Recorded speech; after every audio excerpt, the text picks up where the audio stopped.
I struggled a lot as a student, working out how to practice efficiently, effectively. I used to go into the practice room after my lesson and stand and look at the wall and think, what did he say? It was terrible. How do you help your students learn to use their time really efficiently and get to where they need to get to?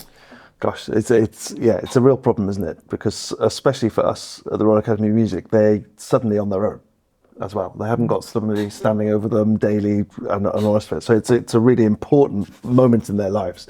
The first thing I always say to my students is, look, don't worry about sounding bad. I sound terrible in my practice because I'm trying to find out what I can't do.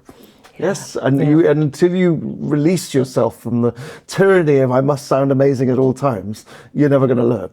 So the first thing is to just accept that when you're doing something new, none of us could do it for the first time either. Yeah. The second thing is that I teach them how to stand in front of a mirror and to use it, because that's the best teacher they have. Because if you can hear something's going wrong, you can see it. Yeah, and to really use that and to really analyse what they're seeing and get used to working in the mirror and all the rest of it.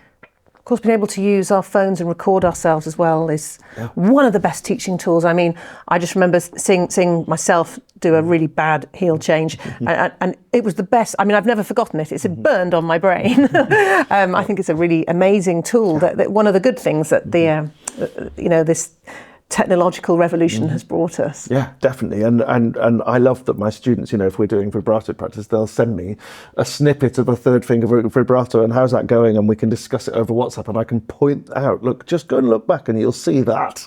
And I think that's really useful. I try and get my students, if let's say they've got a blank day, which doesn't happen that often, but let's say they do, I try and get them to split their practice into technical work, and so that can be technical matters, as in bow hold, left hand, whatever, but it can also be playing pieces, really thinking about the shift, whether it's right or wrong, whether the bow's in the right place, whether my spiccato's clean and relaxed, but from a musical point of view, but really technically focused. So they're trying to make themselves as clean and bulletproof as possible. Then I suggest they go and have a nice lunch. Always a good idea. And after that, it's art, and they need to have a complete section of the day marked art, creativity, and they can go in and imagine things and see if it works and see if it's right for them in the piece that they're playing. Whether the fact that this diminished seventh is in a particular chord, what's it doing and why, and to really think about that and to think about the sound they're producing, so that they're really thinking creatively about what they're doing. And I think it's quite important to split the two, because otherwise both suffer. Yes, actually, absolutely. How long a session would you say? I say to my students, never more than 45 minutes without a break.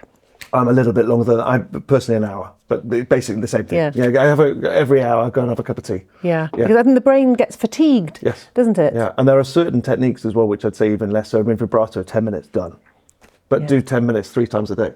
Yes.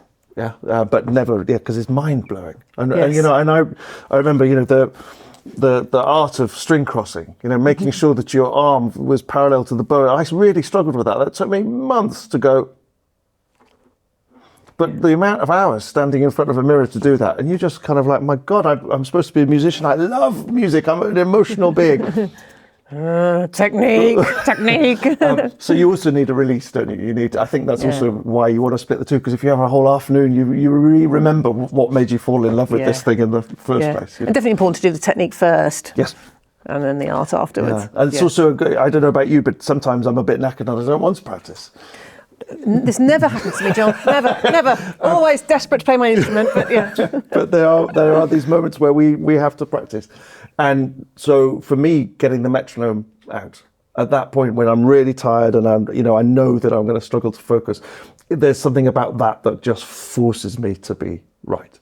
And it forces me to get inside the bubble of work and practice and there. So that's quite a useful tool.